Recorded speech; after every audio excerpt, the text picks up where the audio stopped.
Okay, cue the drum roll. And for number 1, we have... Oh no, I don't have the Roma Romaji. Even I have it. How is this possible?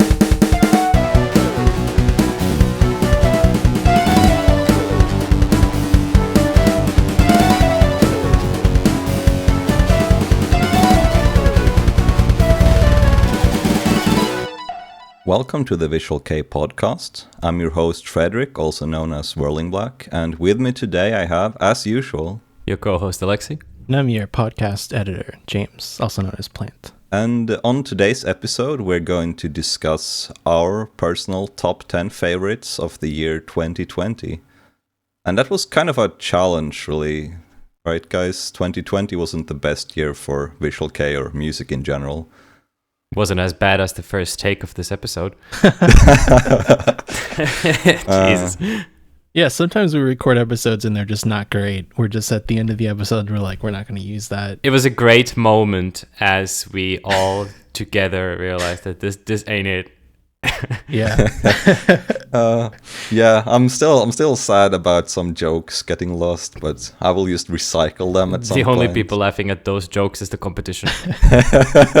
Nah, I think the Kisaki Rooster one was great. Oh, I forgot about that. Oh, yeah, that was good.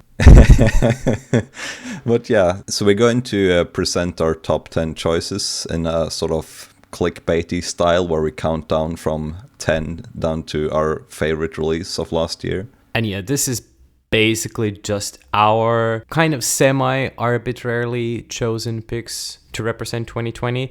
It's not really like all, musical quality or something. We think these are definitely the best releases of 2020. Some stuff had to be left out just for, the variety's sake. And also we kind of felt like we wanted to display a wide array of Visual Kei styles and not just focus on like one kind of it, because some of us have a very specific preference.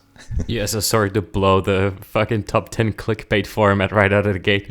I'm impressed that we actually got 10. I was telling my friend about it and she's like, 10 from 2020? Yeah, it's quite interesting, and I think that some gaps were certainly filled by Alexi. Like our number 10, for example, I hadn't heard until he told me about it. See, I mean, there was a bunch of stuff in 2020. It wasn't the strongest year, of course, but the more research I did for this, the more I realized that bands were actually active last year despite Corona interrupting everyone's release cycles. Yeah, I mean, you have to live somehow, so if you can't play gigs, at least maybe you can put out some songs to get some ramen money. Yeah. So yeah, without further ado, I guess let's move on to spot number 10, which is Rakugaki and their self-titled album.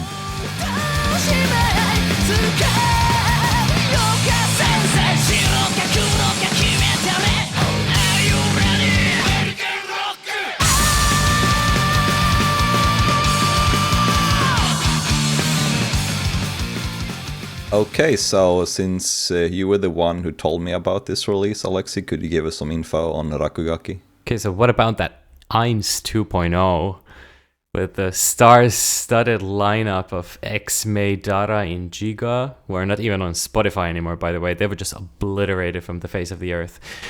But we still got something good, and that's Rakugaki LP, which is the only salvageable thing from the train wreck of Eins 2.0. I like their early stuff a little bit better. It was more nu metal-y, the production was cleaner, a little poppier, but this one has those punky Gossip Gazette vibes, and they work out for me perfectly. I was going to say that I feel like this album kind of reminds me a lot of Gossip, except not as good at emulating the early Gazette sound. I mean, it's a nice tribute sound, but it's not as frantic as Gossip was, I feel. No, I feel like they're not trying to emulate it, let's say. Like, that was just Gossip was just like a very ferocious rip-off band. But these guys have their own thing going. It's poppier, more pop-punky, I think. Yeah, I can see what you mean. Maybe it's more sort of like a vague feeling I get from the punky-esque sound that it's cassette related, or because it's Eins. I don't know. Well, see, this is like Ruder, the album. Yeah, yeah, exactly. That's kind of the feeling I get, and I do like it. I mean, it's certainly a competent release, and it's rare for a band to put out a full album in 2020, so I commend them on that. Was this like a lost release, or did they stick around for a while longer? No, they did have a single later. Okay. And even this album is actually like kind of pre-corona epidemic. Same with the Giga full length. Oh yeah, that's true. This was 1st of April, yeah. Yeah. But now they released one single later in the year and then they disbanded. And now they're just waiting for Yukika to summon them once again under a different band name in Eins 3.0. Yeah, maybe they will be the band that will, since there's this new band that is doing Grievous songs, maybe they will bring Rakugaki back as like a gossip cover band. I think they actually have a Rakugaki member in it, so I'm not super optimistic about Rakugaki coming back in this present form. So who knows? All right. James, do you have any takes on this one? Oh, I didn't listen to this one. I listened to a single from October instead. Oh yeah. which I pasted to you last week, and I'm like, this is the one we're talking about, right? And you're like, yeah, that's it. And this morning you're like, no, wait, that's wrong. Yeah. That's So I true, have sorry. comments on this one. Frederick sent me a message about it. I was like, that's not right. yeah. That's what I thought too. Because I was also going to listen to the single first, and I was like, but we talked about an album that we were supposed to do. Like, well, oh, yeah. But yeah, that's fair. That's fair. So you didn't really get an impression of their sound. No, and to be honest, I kind of forget what the single sounds like at this point anyway. Fucking ringing endorsement from the VKPC crew. Nah, don't listen to these guys. I fuck with this band. They were good stuff. Check out pretty much the entire discography if you can. Kind of pop punky, Gazette Ruder-ish, but an entire album. Yeah, good stuff. Yeah, I mean, I liked it too. I only gave it one complete listen, but I didn't feel like turning it off at any point. So I think for my standards, that's quite good. So moving on to spot number 9, we have Ochita Koto no Aru Sora by Deer and Grey.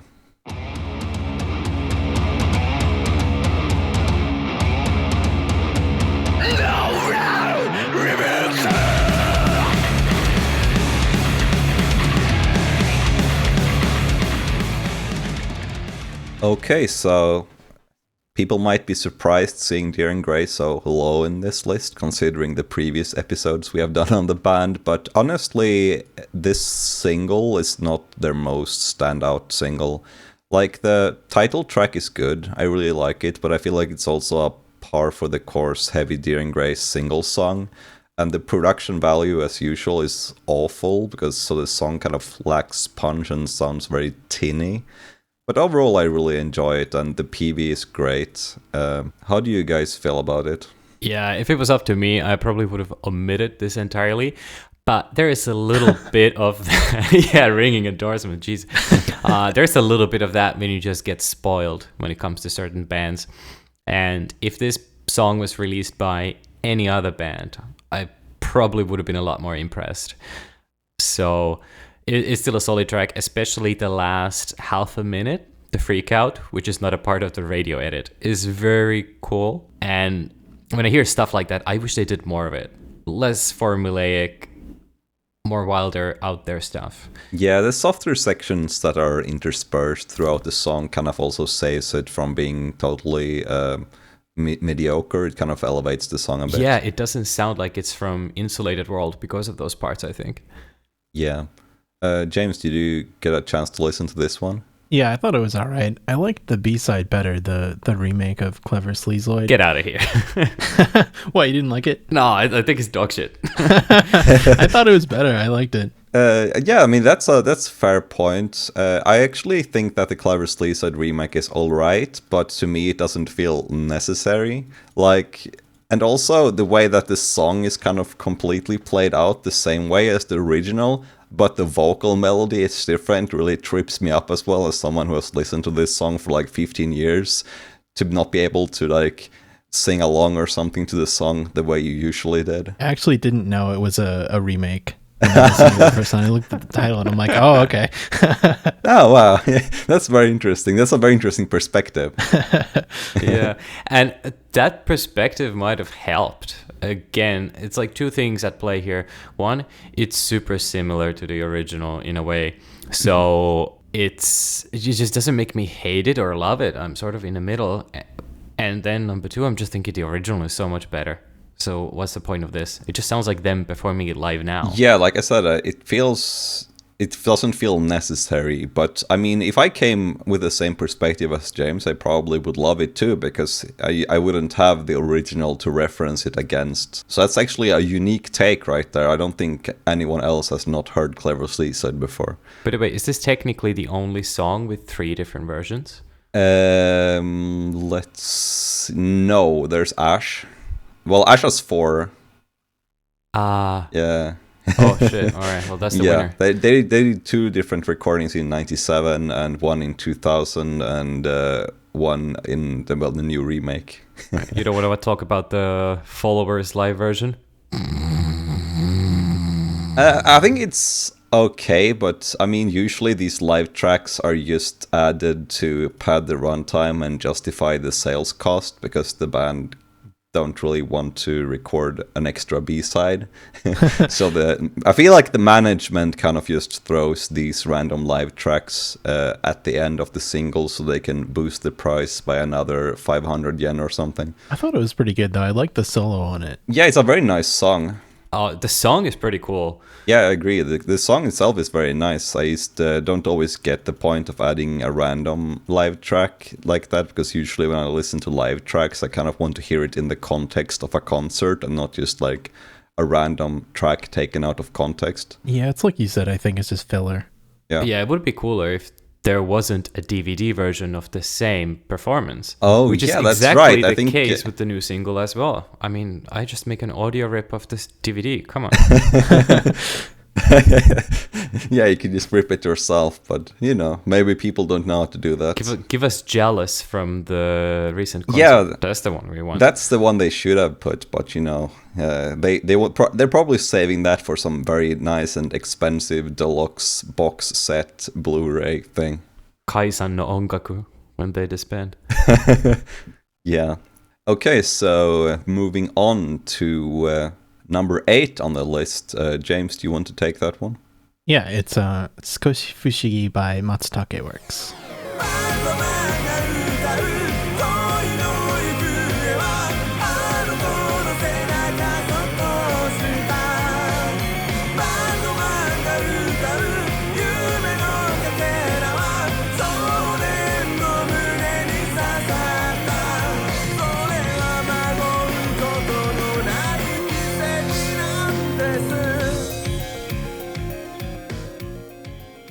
So it's Eiji, the guy from Kodomo A and Kiboya Honpo, right? Yeah, isn't it Kodomo Ace? Ace? Really? I think it is Ace. Oh, yeah, maybe that's it. Yeah. I always call them like Kodomo A, because that's how you would say in Swedish, like A is how you say A. Okay. Yeah, and then what are some other of his bands? Macaroni? Oh yeah, Macaroni and Sandwich de Yakini Juppen. Yeah, really some great band names. Yeah, he's been a staple in the Visual Kei scene since like the late 90s, but all of his bands are kind of weird and electronic usually. Yeah, I think the main reason this album is on this list is because I liked the 2018 album so much, Yowai Hitotachi. I kind of wish I could put that one on here because this album isn't as good, but it's still a pretty solid album and has some great tracks on it. Yeah, it's more of the same. If you like Eiji's like electronic rock Visual Kei, then it's definitely a nice release. And I if I put this album on, I never feel like I want to turn it off or something. I can listen to it the whole way through without a problem. Yeah, I pretty much like every track. And it's very, it's not like the kind of Host K-esque electronic Visual Kei, but more kind of like quirky electronic Visual Kei, more in the vein of like bands like Metronome and such. Yeah, for sure. And it's not entirely electronic too. There's a lot of other instrumentation like guitar and bass. Oh yeah. It's a full band lineup. Of course, it just has lots of electronics in the background and stuff like that. And I think this album is actually less electronic than the 2018 one. Also, yeah, you know what? That might actually be true. I didn't think about that, but yeah. Alexi, do you have any takes on AG? Man, I'm just waiting for my homies in Macaroni to drop some new heaters for the streets. Did you hear that there's going to be a Macaroni revival coming up in a few months? I already booked my flights. Yeah. Yeah, this is, you have to just get all the vaccinations and tests and stuff. Man, I already got 4. Just so I make it for sure. Well, that revival is going to be live streamed, I think, right? So we'll get to check it out. Oh, really? I think so. so. Yeah, that's amazing. That would be really Can cool. I get the refunds on the flights? I need to call someone. Yeah. Okay, so moving on to number 7, we got Blue Film Revival by Caligari.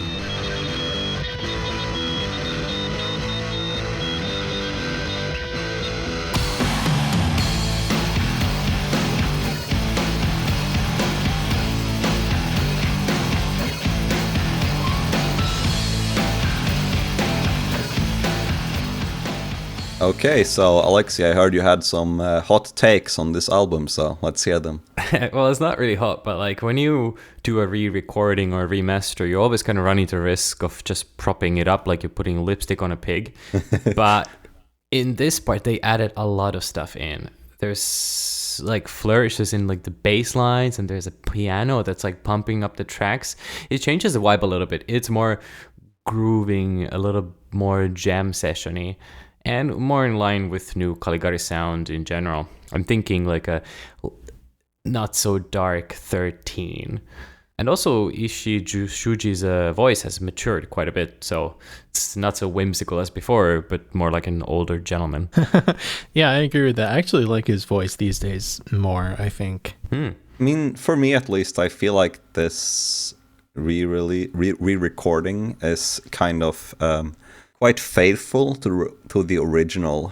Like I definitely, comparing the songs side by side, I never have to like guess which track is which is kind of nice when you compare it to a band like Deering Gray, who sometimes re-records tracks and they sound absolutely nothing at all like the original. I feel like here they used sort of upgraded parts where they felt like their current skill levels have increased, so they can do something more technical with the material. Yeah, it's an upgrade. And again, it sounds more like how they sound now. And it also helps them that you cannot really hear the age of the music at all.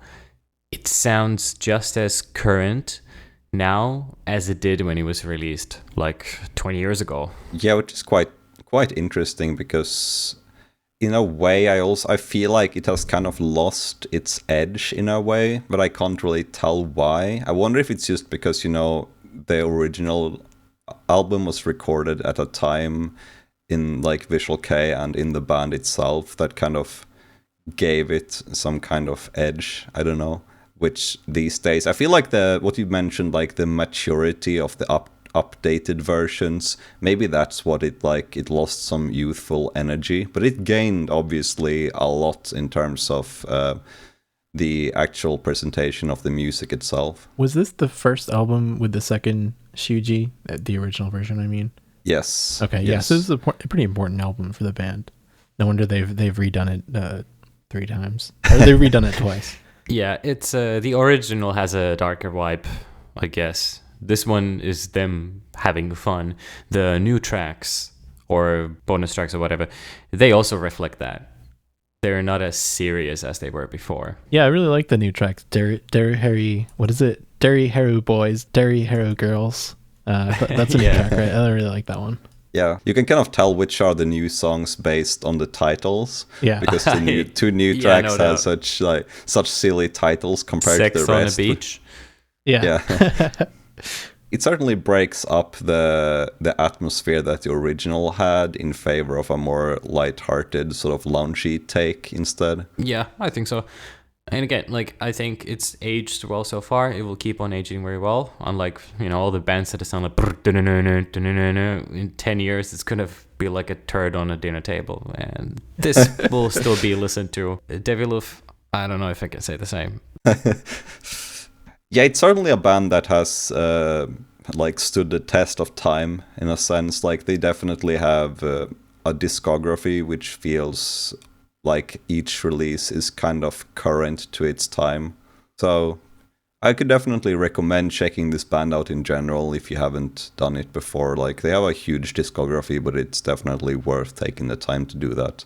I haven't heard everything myself, of course, because they have so much live limited stuff and such lately, but at least all the albums you could probably quite easily find, and they're very good. Yeah, they come recommended. I wouldn't bother hunting down all the post-reunion live distributed stuff myself, but you'll do just fine, especially listen to all the albums from the peak years from number 5 to number 8. All right, so let's move on to number 6 on our list, which is Ningen Shikaku by Mama.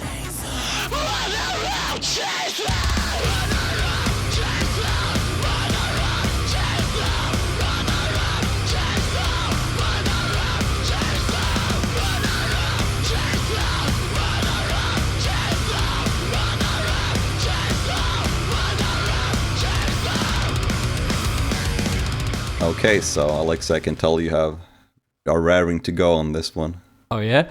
Well, I mean, I don't know how I slept on Bloom Records for so long. I really like Jigsaw a lot. Like, the second I heard them for the first time, I really liked them. With Mama, I can't say the same. I heard some stuff from like early in 2020, and I was like, it's just whatever, some Menhera shit. But now after this mini album came out, I really turned around. So they're like my replacement for Arshite now as the Menhera Kings. Yeah, I kind of have a funny story with this band because they really came out of the left field. Like, when I first heard this band, I was really bad at checking out new releases. So I had an idea that I wanted to change that. So I got a bunch of like very current releases, like from within the last couple of months. And then I put them all on my phone as I was traveling to Poland to host my Visual Kei nightclub in 2020, which ended up getting cancelled due to COVID while I was in the country. But that's another story. But yeah, one of those releases was the single Waisetsu Senshimentaru by Mama. And the title track on that single like really blew me away with its like very mid 2000s new metal sound, and it even has like a proper blast beat, which is very rare in Visual Kei. So I was just instantly hooked, and I feel like this album kind of continues this sound. Like from the first track, it's just extremely relentless and well produced, like new metal kind of onslaught with some tight and like almost Dex Corgi-Luca-esque riffing at times, but still keeping to the like mid 2000s new metal VK tropes. And I think the pop sensibility in this one is improved, especially in the PV track. Oh, I haven't seen the PV shit. Oh yeah? But which track is the PV track? It's the first song, isn't it? Oh, okay. Yeah, I really like that one, so that would make sense. Yeah, the chorus is fucking all up in it. The vocalist is really cool. Even in the singles released in 21, when they're doing like a different style again, he's just a cool guy. He's putting it all out there. By the way, did you hear the Corona song? If you haven't, go check it out. I haven't. They did it like really early on in 2020, and there is a video which they put out themselves, and there's like toilet paper in it, Corona beer. So they were facing the pandemic with the exactly the kind of attitude that you would expect from bands of this style. Yeah. James, did you give it this one a listen? Yeah. I thought it was okay. Yeah, that's... Yeah, see, you know what? I agree with it. Like, there's a lot of new K stuff from last year that I could have put in here. But for some reason, this is just warming my heart the most probably. And it helps that Jigsaw just put out a single and not a mini album. Yeah, I want to also give a quick shout out to track number 5, the Token Ballad. I usually kind of feel very meh about ballads from most VK bands that aren't Deering Grey or Mook or such, but this one I quite liked, and I think it helps that the vocals uses some like Mook-esque melodies in the singing. It reminds me of Kuchiki no To, the song, at some point. Oh, I did like the solo on that one, track 5. Yeah. I have to say, really strong ending for this release. Yeah, the last track as well is nice too. I mean, yeah, these final 2 are very good. Yeah, and this one is on Spotify as well, so it's quite easy to give this one a listen wherever you are. Okay, so moving on to number 5. James, this one is your pick. Do you want to present it? Oh yeah, this is Niji Hajimete Awaru by Adapter.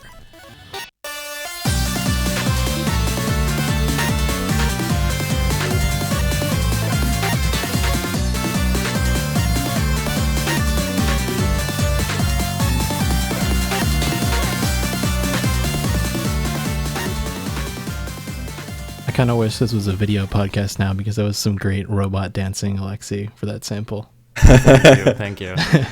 It's on my OnlyFans if you want to check that out.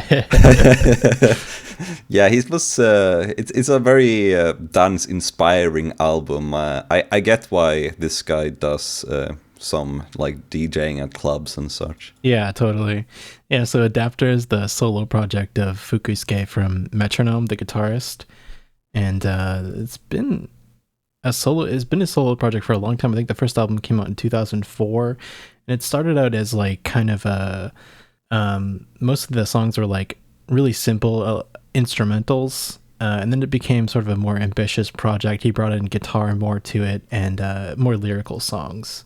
Yeah, I think wasn't it like the project has kind of comes full circle almost in a way, because I think the first release was fully electronic, the very first one, and then he incorporated rock, and then he went back to mostly being electronic. Yeah, I think so. Yeah, this is probably his most electronic album in this style.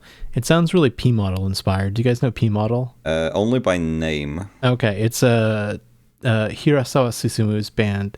Hirasawa Susumu is an electronic musician, and he produced the soundtracks for Kon Satoshi films like Paprika. Oh, right, and I suppose that the guys from Metronome are probably fans of his. Oh, yeah. There's even this one song called P-Money by Metronome that's totally like a P-Model parody. That's on some really, really old omnibus. I forget the name of it, but it's from the year 2000 or something. Wow. Digging deep into the treasure troves. Yeah. That's my rap name. P-Money. That doesn't make sense though. You don't have a like P anywhere in your name. I have one in my underwear, if that counts. Wow. Yeah, that works. Yeah, but I kind of get why you selected this album. It's extremely long, so you certainly get like value for the money. Yeah, this is what the longest album on our list, I think. Yeah, it definitely is. It's 15 songs long, and I think it was almost 90 minutes. So it was over 80 at least. Yeah. Dude, yeah, it was pretty cool, but shit went past like the Ice Age. The first track, I was like, I'm probably not going to be into this too much. But the second one I really liked. And then it was just sort of like on and off for me. Like, I know nothing about this bleep core, so I'm like the James of this segment. But I do like some stuff. I like early Gewalt. I like early Metronome. Yeah.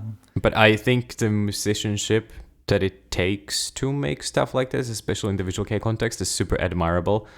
Yeah. It's super unique. Nowhere else is there music like this, I think. And at best, it reminded me a little bit of Jun Togawa's stuff. Oh, yeah. And that's by design, I'm sure. That's it's definitely an inspiration, I think, for a lot of these bands. Jun Togawa and Yapu's. Yeah, and this guy Fukusuke is a very interesting character to watch as well. Like his lives are amazing. Yeah, he's really fun to watch perform. Like he just has a full table of like a bunch of gear and synths, and he's just like messing with everything simultaneously. He's got a thing that's like kind of like a digital theremin. I don't even know what it is exactly, but he's just really fun to watch perform. Yeah, it's like it looks kind of like a mad scientist sort Yeah. of like work table when he goes on stage, and he's surrounded by gear on all sides and doing things everywhere, and his MCs are super hilarious too, even if you don't even understand it. Just the way he talks kind of makes you laugh. Yeah, he's really charismatic. Yeah, and has a very particular way of talking. He talks very fast, almost like those Japanese comedians or something like that. So yeah, this is also recommended, and if you enjoy this album, you should probably check out Metronome as well, which is the band where he plays the guitar. Okay, and now before we continue the list, a short ad break from our sponsor.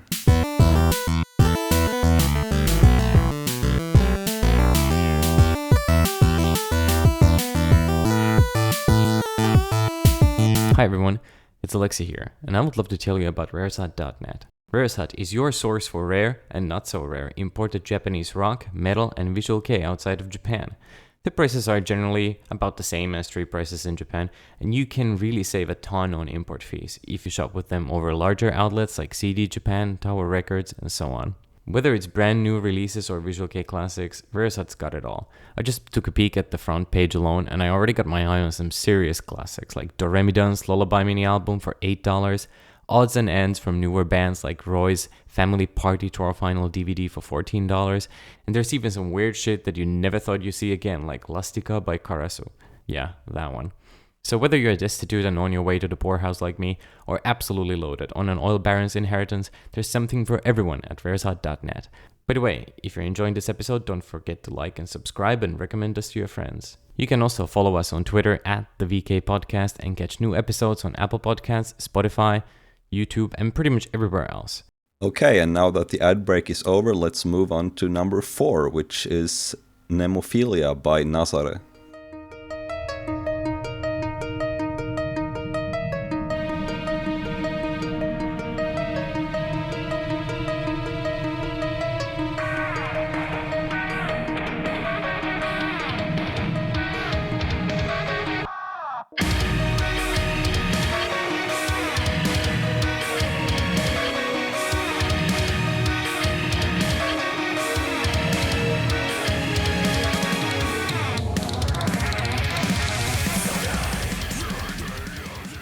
Okay, and since this was your pick, Alexi, do you want to go ahead and start on this?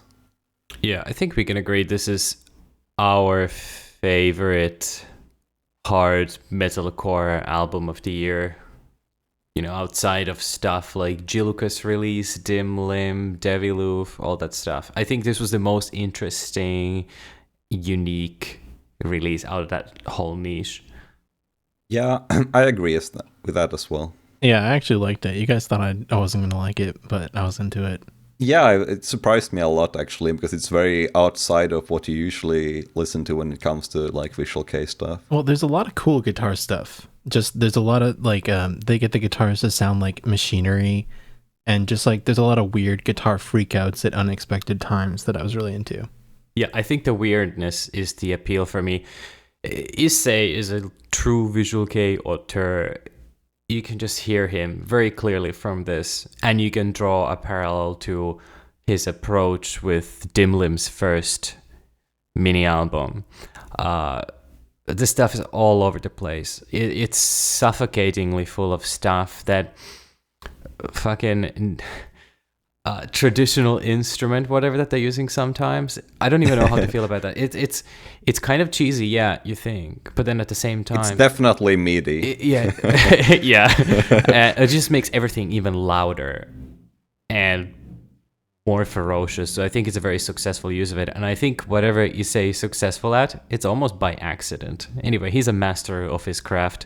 I think here some songs are maybe not the greatest, but then on others, it's a kind of craziness that we didn't get this year otherwise. Yeah, I just want to add about Issei that I feel like he sort of joined DID in the like early 2010s, and then he kind of just grabbed that sound and ran with it. Like he learned the Akane sound in DID, and then he kind of took that and just tried to take it to the extreme. Yeah, he also learned public relations from Yeah. Akane. He's the drummer, right, Issei? Yes, Yeah. exactly. He says the drummer, but he's also the main songwriter, and he also is the one who scouts all the band members. So it's kind of like almost, you could definitely call him like the mastermind behind the band. And he did this previously as well for his other band, Dimlim, as well. He scouts like total newcomers to the scene, and he has a great eye for talent, so he puts together a band of newbies so he can like rule them the way he sees fit. Yeah, he's just as good making them as he is getting kicked out of them. Yes. Yeah. Yeah, you gotta be a hard guy to make hard music like this. Well, that's interesting. That's kind of rare, though, for the drummer to be a leader of the band. Yeah, and I think that he kind of likes his position behind the drum set as well. I don't want to offend anyone, but he might not be the best looking guy, so he might prefer to have the more pretty boys stand in the front. I don't know. And he's also like 10 years older than all the band members at least. Oh, is he? He's been in bands. Yeah, he's been in bands since like 2003 or something like that. I think Mio is born in late 90s. Yeah, he is. He was like very early 20s or something like that. Yeah, when the band either which started. way, he's really young. And it's the sad that he's a departure from the industry was the reason why they are disbanded. Yeah, he had some severe mental issues and felt he couldn't continue doing music, which you have to respect, of course. Yeah, I don't know where how these people find each other. Like Akane is obviously the king of this particular niche. And I have to say, in Akane's defense, also early DID stuff is really experimental for early 2010s Visual Kei. Yeah, definitely. But back to this album, I kind of want to mention that I feel like it, despite its like being a very extreme album, like you said, it has this feeling that it has so much stuff stuffed into it from all angles that you kind of get almost like listening fatigue after a while when you hear it. But I still feel like there's quite a lot of variation as well in between all the chaos. Like you have some tracks that are a bit more catchy, and some tracks, like track 7 kind of sounds like modern Lynch, for example. Yeah, I agree. Trauma has some Kizu-esque synth, and probably my favorite part of the album is Kazumubito stealing the strings from Art of Life. It sounds like he just sampled it straight out of the song.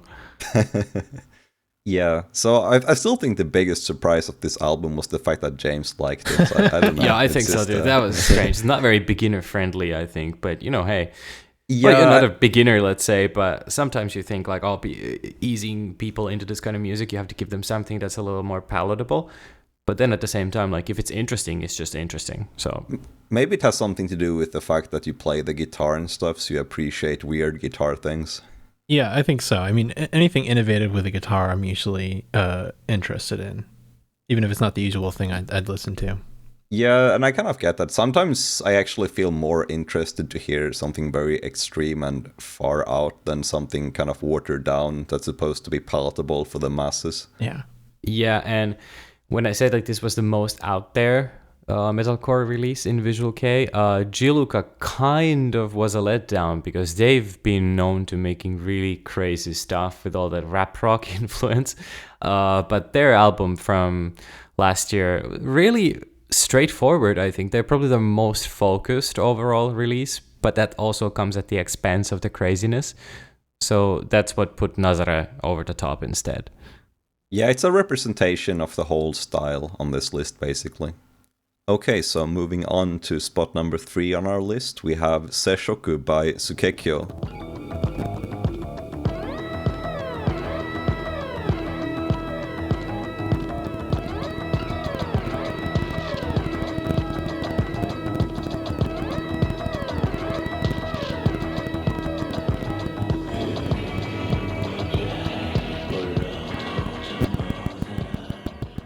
Okay, so personally, I feel like this one gets in on the list on the artistic merits of the track alone, because it's certainly not a catchy song. Yeah, on a personal note, it could be my release of the year. Why? Because it's fucking different. It's coming from a very standardized and codified genre, and now we got a song that's actually using like clipping as an instrument. That's an automatic song of the year, just on that alone. Yeah, this song's weird as heck. I remember when we listened to it the first time a while back, we thought it was broken, like the file was damaged or something, because it just sounds so weird. Yeah, exactly that. It uses I think it's like microphone popping or something like that. It uses for as a rhythm instrument almost. Yeah, some sort of digital artifacting. Yeah, exactly. It's just been taking through all the 10,000 Descargar filters, and this is the end result. Yeah, it's just like, they took one of the tracks and transcoded it 100 times, and that's what they ended up with. Yeah, maybe that's what they did. But yeah, I have to say that it's an extremely ominous song. Like, it definitely does have a very foreboding atmosphere going on, and Kyo's chanting and everything, it gives it a very otherworldly feeling. Yeah, these guys are serious musicians with serious ambitions, and this is one of those songs where you can hear it. Obviously, their albums from the last decade are, I think, all worth listening to. One of them might be my favorite Visual Kei album of the last 10 years. Yes, so that's a spoiler for our future episode when we do the best albums of 2010 to 2020. Yeah, I'm not going to say which album it is, except that it's Adoratio. Otherwise, yeah, so I really can't either recommend this band enough. It's certainly one of those standout projects in Visual Kei that I feel like I would be comfortable recommending this band to anyone who likes experimental and interesting music in general, not just fans already initiated in VK. Yeah, there doesn't need to be a chorus and everything. Just open your mind. Yeah, I don't see this song becoming a club hit or anything like that, but it's definitely nice to listen to. And I think it was labeled as a demo version, this song, wasn't it? Yeah, I think that's what it is. Yeah, it is labeled as a demo version. Did they ever release a proper version of it? No, they did eventually release a full version of the other track, which was also live distributed, I believe. But yeah, I would presume... Well, it's actually not a guarantee that it will be on the next album, because the one that was released on the Adoratio DVD did not make it into Infinitum. So anything can happen. And this was only released on cassette too, right? Yes, I believe so. So it might be that it was just like an interesting experiment that they wanted to put on this kind of release, because I don't know if it's a song they play live either. As far as I know, no. Yeah, so it might just be like an interesting experiment that they felt like putting out, but maybe not promoting heavily. Either way, it's a great little tape, and I definitely think it's worth listening to, just for the artistic merits alone. And moving forward to, how do you say, the silver medalist, I suppose, the second place, we have Jigoku by Kizu.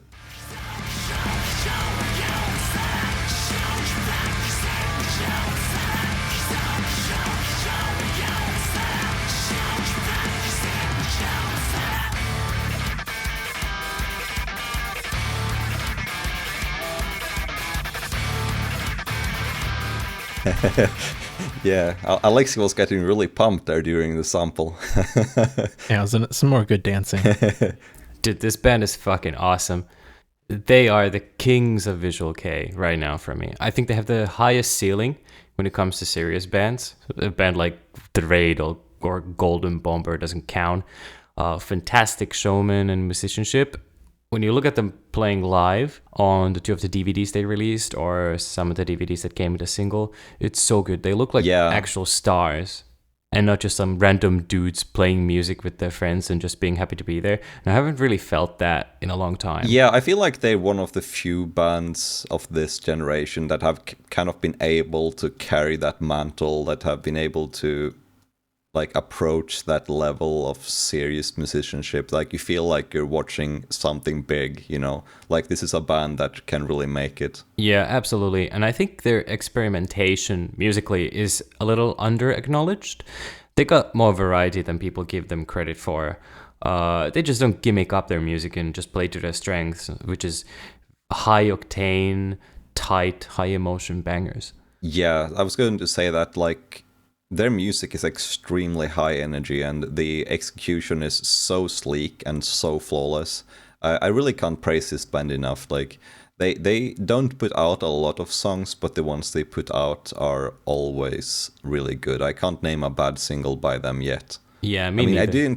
I didn't really care much for Black Rain, but it's not a bad song at all. No, it's an addition to the discography, and it's a variety, which is the main criticism that people usually throw out, but it's different. Yeah, exactly. They need some variety, so I think that's fair.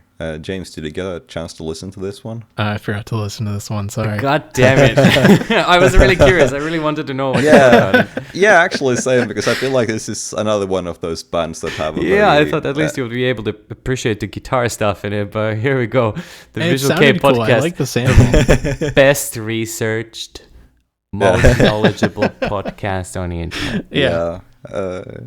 So yeah, and also I want to mention that there's a nice ballad as well as a B-side, which is called 15.2, which is that song is really good. It was on the Kataki compilation CD that came out this year. Yeah. And that's when I really woke up to just how good that song is. Yeah, it's in general, I feel like this band is one of those bands that most of our listeners probably are familiar with already, given that they are quite popular, but I also feel like if you haven't listened to them, then it's not that difficult to do because their discography is quite small, and I think the Kataki compilation album covers almost all of their songs so far.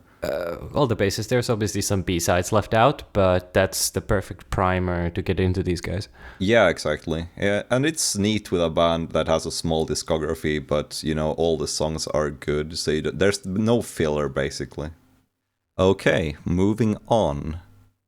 In first place, cue drum roll.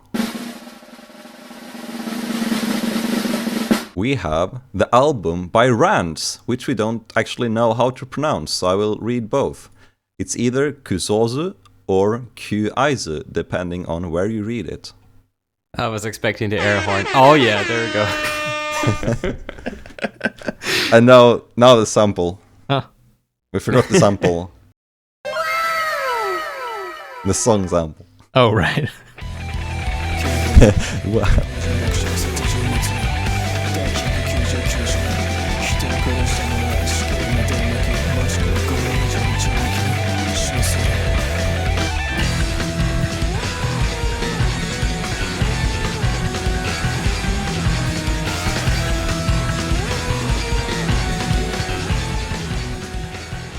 Yeah, when I was doing the research for this episode, I was kind of shocked to realize that this album was released in 2020 because, you know, it was released in January, like when Corona was still just a distant thing over in China. So I feel like it was 10 years ago at this point, like the pre-Corona days. But yeah, this album was apparently released last year. Who knew?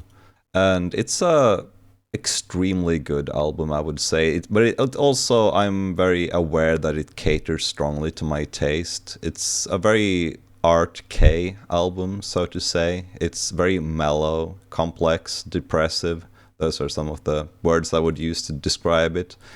It's inspired by old Nagoya Kei bands, but in a updated suit, and also borrowing some stuff from Nine Goats Blackout and Ambergris and those kind of bands. It has a similar guitar tone, like low levels of distortion, and I think the main problem is that the vocals are a bit of an acquired taste.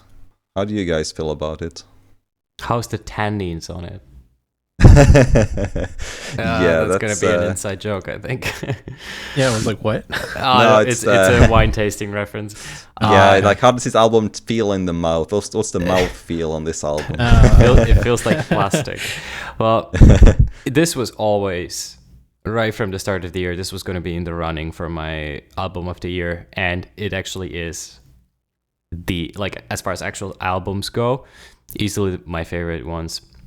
I'm a big Karma fan, and I think this transition from, okay, albeit very memorable, nu metal K to this middle of the 90s sound is just perfect for him. I feel like that's what he actually wants to do. He's a big fan of Visual Kei, I think, in general.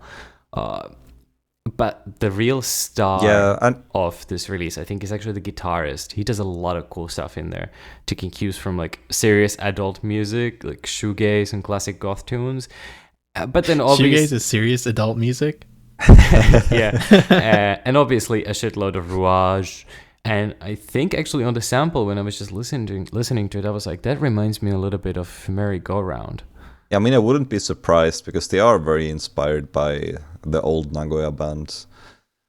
I think that though that you say that you're a big fan of Karma, the vocalist, but like I mentioned, I think that's sort of like a contested thing for a lot of people. His vocals are very delicate, kind of almost asthmatic. It definitely fits this style of music though, since it's a kind of fragile sound in general in the music. His voice reminds me a bit of the vocalist of Plastic Tree.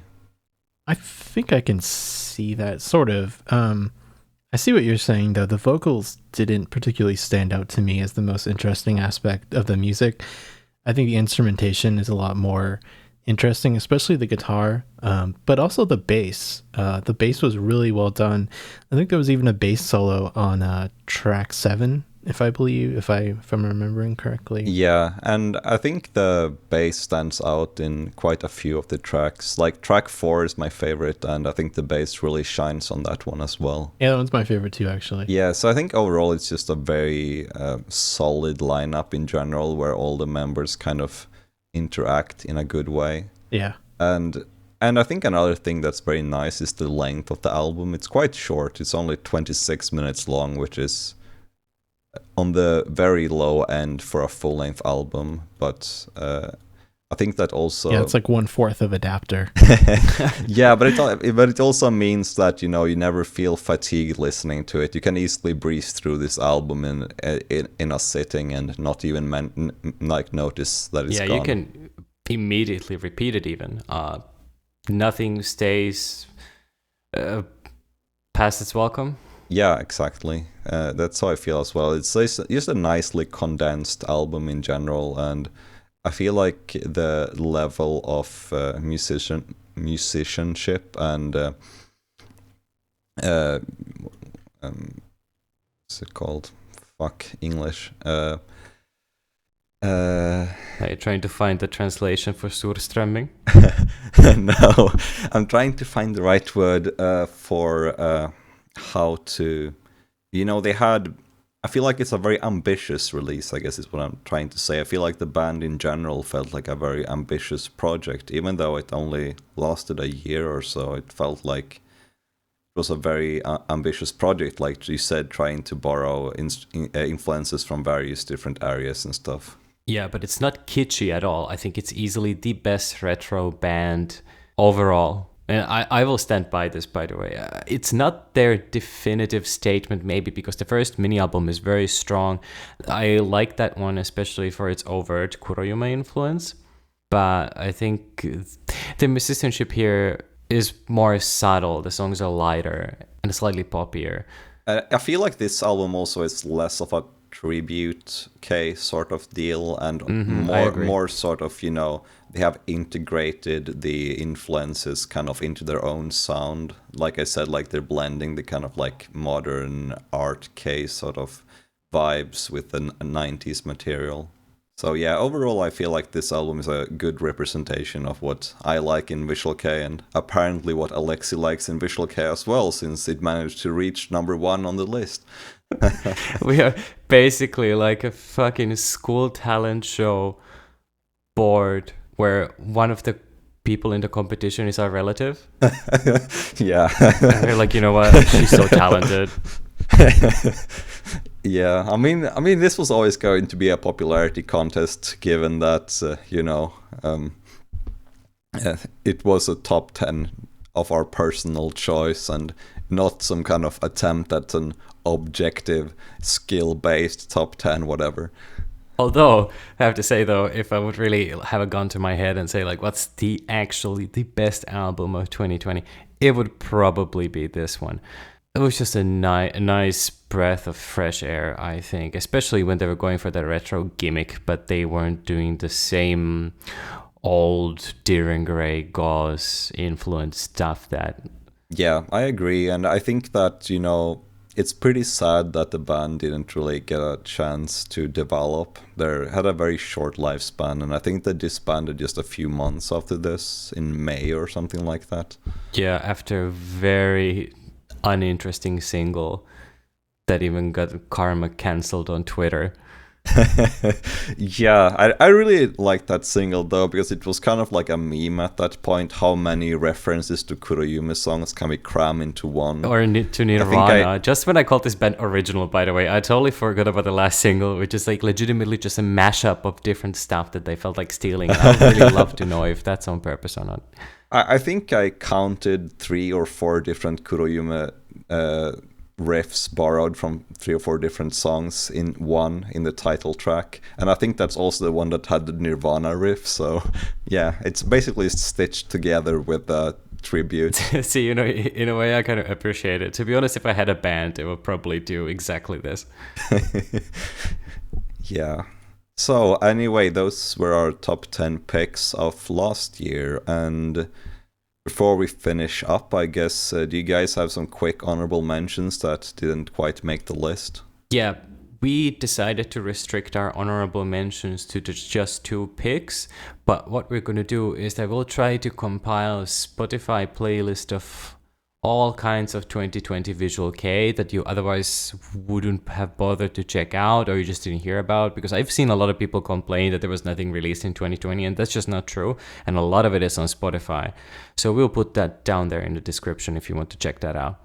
The 2 albums that I want to mention are 2 very interesting outsider releases, which is this very strange sound. It's Kebio's Kaitai Shinsho Reivaban and Yuma Leap's Dead Matter. 2 very weird bands with interesting vocalists, especially the latter one. You'd think they would be kind of average at a first glance, but that's not the case at all. I think if you're like actually looking for like stuff that sounds different in today's Visual Kei, I would check those 2 out. Yeah, that sounds nice. This sounds so nice. I also Wait, that was a bit dismissive. That's great news, honey. Put it on the fridge. Okay, sorry. Okay, I will redo that. Sorry, I will redo that. Sorry. Okay, yeah, I concur with the first one. I really enjoy the last track called White on that one. I haven't heard the second one, but I think it will be on my list of things to check out shortly. Moving on to my honorable mentions, I don't really have a lot either, since we decided to limit ourselves to 2, but I wanted to give a shout out to my friends in Madman's Esprit, the Korean Visual Kei band. They released 2 singles in 2020, which were very nice. They do like Visual Kei mixed with black metal, which is quite an original approach. So check them out if you have time. And secondly, I wanted to give a shout out to the debut album of the project Ainori Technos, which is sort of like an Angura supergroup, which does very funny live streams with like dancing and stuff, and they play electronic music, which is quite nice and happy. Yeah, it's just a very very funny band. That should have been our top pick, honestly. They just make me really happy listening to. So, Alexi, it's just. No, I was just gonna say. I was just gonna say that's nice. Don't. Whoa, no. Okay, yeah, so those were basically the two bands I wanted to give a quick shout out to. Hopefully they will do some more stuff in the future. James, do you have any shout outs? Yeah, way back in January of 2020, my favorite band, Shinjuku Gewalt, dropped a single, Gekijo Toshi. That was live only, though you can order it from their website now, that I really like. The reason why I didn't want to put it on this list is because it's just too obscure, that band. It's also only a single. Yeah. Yeah, there was a lot of stuff I wanted on this list, but I realized it was too shitty, so I didn't insist on it. If you have to know anything about your boy Alexis, that he samples the bottom shelf wines as much as he reaches for the top shelf. Yeah, but otherwise, like, honestly, I feel like what I enjoyed most about 2020 was the live streams. Yeah, that was really nice because a lot of bands you had never been able to see live footage of in video format in any way. Suddenly you could actually see them live, which was really nice. Yeah. Especially our number one pick, Rants, doing their last live. Yeah. For the audience of about 200 people, and then the live stream was cut and it started on another like video, and then the audience was like halved, and I was like, oh no. Yeah, I think half of the people didn't realize they were going to continue on a different link. That's just very poor marketing, I feel. Yeah, but that's like the story of the band in general. Like, if I had any tears left to cry, I would have shed a few for my boys in Rants. Yeah, but yeah, so I agree that live streams just has really sort of changed the market, and I kind of feel like it's here to stay at this point almost. Maybe not in the same extent, but all the venues have invested in live streaming equipment now, so it would only make sense for them to try to make a few extra bucks every now and then. Yeah, I sure hope so, and I think it's proven to be lucrative for them. So I hope so for us foreigners. Yeah, I think Deer and Grey made a lot of money with their live stream in the spring. Yeah, and also, it's very low effort. A lot of those venues, they do like a fixed camera angle and then just like take the board audio feed straight into the camera and then out into a computer. So it really doesn't require much of anything for them to do, I imagine. So I hope it will stick around. Maybe it won't be quite as prevalent, but it probably will happen more than it did before the corona pandemic. If you want to say something, nice about 2020 to end the pod with. Yeah, for sure. That's definitely one of the few benefits of 2020 live streams. Yeah, I mean, we're halfway through 2021 and things are still going the same way, but I'm quite optimistic for the second half of the year for things to pick up. Yeah, I mean, sort of like movie theaters are open now. Yeah, I don't know exactly how it is in Japan, but I know a lot of bands have started proper touring and stuff again. The Tokyo Olympics. Yeah, let's not. Can we get an air horn for the Tokyo Olympics?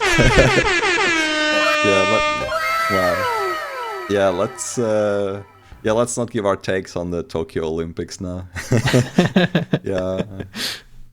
But yeah, hopefully you guys have found something cool from our list that you will be able to listen to and maybe develop some new favorites along the way. Yeah, I think most of what we picked should be easy to find online on Amazon or iTunes, Spotify, things like that. Yeah, a lot of these things are actually on Spotify, which is pro doing recent releases, because a lot of these things have been released digitally, unlike older stuff. Okay, so I think that's all for today. So thank you everyone for listening, and we'll see you next time. Chai-chan. No. Woo. No, that was our new sponsor, the Chinese government. Oh. Sayonara.